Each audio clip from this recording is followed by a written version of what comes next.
Essentially, we've got a professional relationship with some really personal aspects, and my home is your workplace. Well, by that rule, the same applies as it would in any professional workspace, and it's up to you as the employer to make sure that it does. Yeah, as the employer, it's my job to make sure you've got a safe place to work. And I've got a responsibility to take a responsible approach to how I work in it. But it's a shared responsibility too. We may not be working somewhere overtly dangerous, like a building site or a factory, but there are healthier and safer ways to work at home. It's kind of common sense, isn't it? Like, you wouldn't ask me to do something that blatantly put your and my safety at risk, and vice versa. Yeah, but we should still sit down together right at the start and look at areas where there might be risks. So, sort of like a safety checklist. Exactly like that. So we look at where the risks are and identify them, and then we keep a written record that we can refer back to.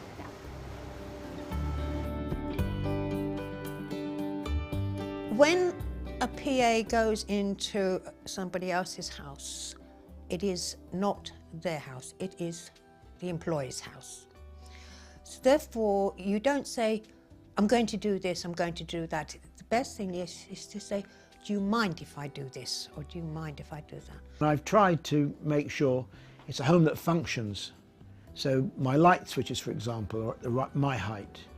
There are no steps in my house. And whether I have a through-floor lift, and I make sure that round my bed, where some of the transfers take place, it's a free area. I try not to clutter. As you know, in homes, too many things happen there, too many things grow there. So I'm constantly monitoring and making sure I edit what is in that house. Where it's possible to move impediments around, you might suggest to do that. Equally, your employer might say, mind your own business, leave them where they are. Flexes and wires that are worn, somebody might not be aware of, damaged plugs that they might not be aware of because they don't handle them themselves. So I think, again, it's the common sense element where you look around, the way you live your own life and the way you live in your own home. I've said it before, health and safety is a shared dialogue. It's up to me as your employer to make sure you've got a safe place to work and that I don't ask you to do anything unreasonable, but it's also your responsibility to tell me if I'm making you do anything unreasonable, and also to carry out tasks in the agreed way. Yeah, the same goes for you as well. Like, I can't just assume what is safe or not just because of your disability. Yeah, like don't assume I can't drive because I'm in a wheelchair. Well, no, it's completely specific to the individual. Right, I've got friends in wheelchairs that can't drive, but I can give them the right adaptations. It's the same if you had a learning disability or dementia. I couldn't just assume that all cooking equipment was out of bounds. It must be hard with the range of disabilities, both physical and learning disabilities, because you can't just apply one situation to another. And if you do, that's where things can go wrong. So you need to have the conversation, work out what's safe for me as an employer and you as a PA. I think as well for me, it's more than just having a list of things that could go wrong. I think you have to be practical about it as well. So it's fine to talk about it, but you really need to know what to do if something does happen. Like what? So I try and make a note of where the gas, water and mains electricity are, just so I can switch them off if needed. Good point, because they're not always necessarily in accessible places, and they're the last thing you want to be running around looking for in an emergency. Yeah. Although having said that, often it's the really small and insignificant things that can be the most dangerous. Because you do them all the time and they just mould into your everyday routine. Exactly. Well, I've got 3 main things I keep an eye on, which are... Let me guess. Things you deal with every day. So, for me, equipment like my chair, or somebody elderly, they use a stair lift. Right. You've already said electric, so don't overload them. Right. And I guess the third one is like trip hazards, stuff like that. Well, more specifically, carpets and flooring, because that sort of thing can just blend into the background, and then it's really easy for them to become a hazard. It can be dangerous to make assumptions about what's best for your employer. I think it's better to communicate those ideas than it is to make the assumption, as it is in any aspect of life. There are general rules about safe practice around an employer. Some of them are statutory requirements. I mean, they're things that are laid down that you shall and shall not do. But it is always important to remember that your employer is an individual and they have their own traits, their own preferences and their own foibles sometimes. We have a record of a daily record of anything that I see or, you know, need to be moved, or not just for myself, also for Andrew's wife, Sam, you know, so she can read a book, anything that needs to be moved or anything to be done, I leave a message for her in the book, in our daily book. She does the same, vice versa to me. It must be difficult working with somebody whose disability isn't physical, like a learning disability or dementia. Yeah, I think in those cases, because their disability means they might get a little bit more confused, it can make a hazard even more of a threat. And what about if you need to help them go to the toilet, stuff like that? That's a risk for both of you.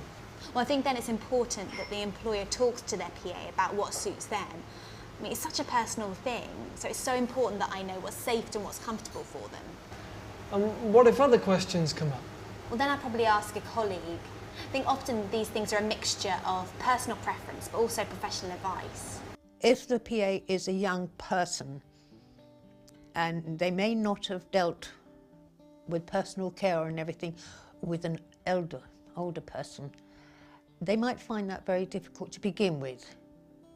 And they might find it embarrassing, but they should lose that embarrassment because it doesn't help anybody. Initially, any first-time experience to do with private matters can be tricky. Whether it's young love or whether it's people going to the doctors for the first time. And I don't expect either the person revealing themselves or being the witness to that to feel anything less than uncomfortable. But it's to recognise that that's perfectly natural, it's okay. And at the same time, to do all you can, I try to do all I can to be modest. And it's a job, and certain jobs, like helping me off the loo, are not necessarily what you do for other people, but so I'm well aware of that, and so I'm as courteous and as polite as possible, recognising that they would be embarrassed the first few times. And often it might be helpful to start again at the shallow end to make sure you've got, in my case, a son or a friend here at the same time.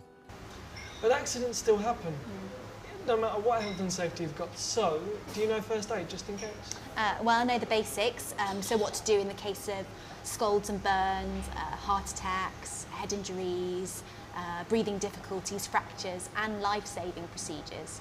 And also I like to have a list of emergency contacts, so I've got the name of someone specific if I need to contact them in an emergency. Even little things like where the plaster's at. A PA should always be prepared for emergency, and again, best practice would say that there is some sort of file or manual that has been prepared by, say, social services or physiotherapists or the GP to refer to. It may be that your employer has actually written down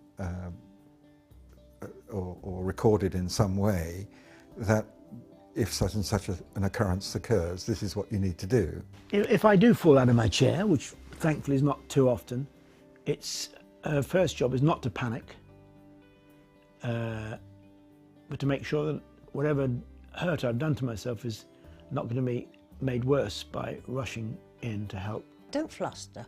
There's no need, because you've got to calm down your employer. It's no use you going up getting all uptight, you know, oh my heavens above. No, you have to do that. You keep calm and it all sorts itself out, and then once the employer is all calm and satisfied, it's okay. What about cooking though? That's something you do every day. Not for me, but I bet some of your other employers need that support. Yeah, well, I think there it's mainly just about common sense, so being careful when you're preparing and handling food and storing it properly. Although, of course, what you might think is storing something properly might be totally different to what I think. Yeah, I mean, thing is, it's one of those things you do every day, so you might have a point where you go, oh, it's okay, I won't wash my hands today. But that'll be the day that I come down with food poisoning. And it's your employer that suffers if you don't do things properly. And I guess if they're particularly vulnerable or elderly, that's even worse. Yeah, so it's really important that you always remember to wash your hands, and if you're cleaning work surfaces, make sure you keep them clean and sterile by using an alcohol-based cleaner. And also remembering to wear gloves. if you're dealing with sterile sites or open wounds, and especially if there's going to be any risk for exposure to blood and blood fluids. We're in safe hands. Cleanliness and hygiene are very paramount in our job. We have to make sure that everything is scrupulously clean. We don't want anybody to go down with a stomach bug because you haven't cleaned up the cooking utensils, or you haven't washed the vegetables or whatever. I mean, these are all basic things that anybody would do. I guess you do what you would do at home. There are things that you would be more careful about. For example, when you're delivering personal care, you'd make sure you wear gloves, you'd wash your hands after every episode of personal care. You would make sure you clean surfaces down, follow food hygiene sort of guidelines really. Store things correctly in the fridge, make sure you look at sell-by dates on food, that sort of thing. Hygiene's important in everything, isn't it? Hygiene's a smaller version of safety. Instead of battling gravity, you battle with microbes. So it's really important. Decency and cleanliness are really important. Caring, it's all part of caring and being kind, isn't it? Why would you want to poison someone? Why would you leave a place dirty and greasy? There's no need for it. So I like to give people a lovely home, which they provided for me by making it lovely.